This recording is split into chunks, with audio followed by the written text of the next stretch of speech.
విజయవాడ కనకదుర్గమ్మ నవరాత్రి ఉత్సవాల విశిష్టతకు భంగం కలిగించేలా ఎంపీ కేశినేని చిన్ని వ్యవహరిస్తున్నారని వైసీపీ నేతలు మండిపడ్డారు. ఎంపీ కేశినేని చిన్నిపై మాజీ మంత్రి పేర్ని నాని సెటర్లు వేశారు.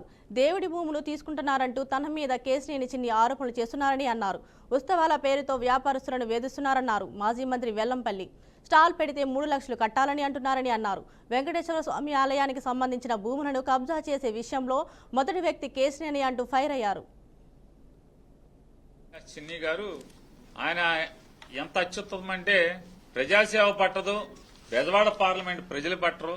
ఆయన అంతా బిజీ నోట్లు లెక్కెట్టుకోవటం, సాయంత్రానికి ఎంత వచ్చింది రాత్రికి క్లోజింగ్ బ్యాలెన్స్ చూసుకోవటం, వాటిని ఏ పూటకు ఆ పూట లేదా వారానికి ఒకసారి హైదరాబాద్ తరలించడం. నా గురించి నేదేదో దేవుడు ఆస్తి మా ఊళ్ళో ఎవడో చెప్పాడు, అది పుచ్చుకుని నేను ఏలాడతాడు. ఇక్కడ కుక్కతోక పట్టుకుని కృష్ణానది ఇటు నుంచి అటు సీతానగరం వరకు ఏదటం సాధ్యం కాదని అతనికి మెల్లగా అర్థం అవుద్ది. 135 మంది 2 లక్షల చొప్పున ఆక్షన్ జరిగితే దాంట్లో నేనెట్టా కొట్టేశానో మరి మీరు ఈ కృష్ణానది ఈ ఒడ్డు నుంచి ఆ ఒడ్డుకి లేదా ఇక్కడి నుంచి అక్కడికి ఈద్దాం అనుకున్నటువంటి ఆ సమాచారం ఇచ్చిన గోదావరి మీరు పట్టుకున్న ఆ తోక ఎవరిదో వాళ్ళు చెప్పాలి, అది పుచ్చుకుని బయలుదేరిన మీరు చెప్పాలి. మీరు ఈ విజయవాడ నగరాన్ని అభివృద్ధి చేయకపోయినా పర్లేదు కానీ ఈ విజయవాడ నగర ఖ్యాతిని తగ్గించే విధంగా మీరు పనిచేస్తున్నారు. మొన్న మా కాన్స్టిట్యున్సీలో నాకు తెలిసి ఆ 7 ఎమ్మెల్యేను ఒక ఎమ్మెల్యే మాట్లాడాడు. పశ్చిమ నియోజకవర్గంలో చందాలు ఉత్సవాలు పేరుతో డబ్బులు వసూలు చేస్తే మర్యాదగా ఉండదని చెప్పని.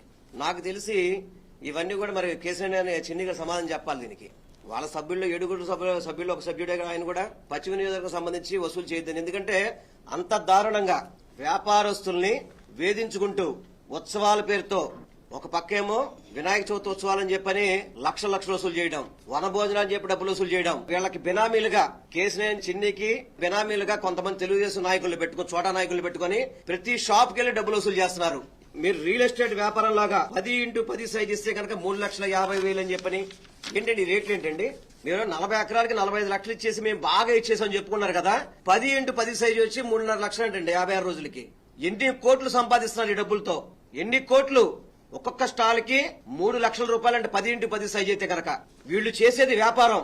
ఈ రోజు ఉదయం నుంచి సాయంత్రం వరకు వాళ్ళ ఆఫీస్ లో ఎవరైతే ఉంటున్నారో బ్రోకరేజ్ చేసే వాళ్ళు కానివ్వండి, ల్యాండ్ కబ్జాలు చేసే వాళ్ళు కానివ్వండి, ఈ బియ్యం ఇసుక మట్టి దోచుకునే వాళ్ళు కానివ్వండి, నీకు ఎవరైతే మీడియేషన్ గా పెట్టుకుని బ్రోకర్లుగా పెట్టుకున్నావో వాళ్ళతో నీ ఆఫీస్ నిండిపోయింది. కానీ ఒక్క తెలుగుదేశం పార్టీ నాయకుడైనా కార్యకర్త అయినా నీ ఆఫీస్ దగ్గరికి వస్తున్నారా?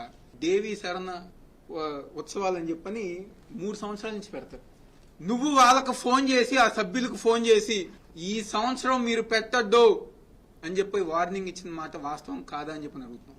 మా విజయవాడ ఉత్సవాలకి పోటీగా మీరు చేస్తున్నారు, మీ స్పాన్సర్స్ గారు మాకే ఇవ్వాలి అని చెప్పని వాళ్ళని భయపెట్టిన మాట వాస్తవం కాదా అని చెప్పి ఈ రోజు ఆ చిన్ని అడుగుతున్నాం. అదేవిధంగా మెడికల్ షాప్ అసోసియేషన్ వాళ్ళని పిలిపించి నువ్వు గాని పట్టాభి గాని 2 కోట్ల రూపాయలు ఈ ఉత్సవాలకి ఇవ్వాలని చెప్పని డిమాండ్ చేసిన మాట వాస్తవం కాదా అని చెప్పి చెప్తున్నాం. ఈ నగరంలో ఉన్న హాస్పిటల్స్ అసోసియేషన్ కానివ్వండి, హోటల్స్ అసోసియేషన్ కానివ్వండి, ప్రతి అసోసియేషన్ ఒక మనిషిని పెట్టారు. ఉత్సవాలకి డబ్బులు ఇవ్వాలని చెప్పని నువ్వు డిమాండ్ చేస్తున్న మాట వాస్తవం కాదా? ఈ రోజు ఎవరి కోసం చేస్తున్నావు ఈ ఉత్సవాలు? నీ జేబులు నింపుకోవటం కోసం. ఈ ఉత్సవ కమిటీతో ఏదైతే సభ్యులు ఉన్నారో వాళ్ళ జేబులు నింపుకోవటం కోసం నువ్వు ఉత్సవాలు చేస్తున్న మాట వాస్తవం కాదా? మైసూరు ఉత్సవాలు ఏంటి? రాజుల కాలం నుంచి చేస్తున్నారు. అది డబ్బుల కోసం ఏం చేయట్లా నీలాగా. కానీ నువ్వు డబ్బుల కోసం అక్కడ భక్తి భావంతో చేస్తుంటే ఇక్కడ నువ్వేమో ఫిలిం స్టార్ని, హీరోయిన్ని, ఫిలిం పాటలతో నువ్వు మా విజయవాడ పరువు చేస్తావు.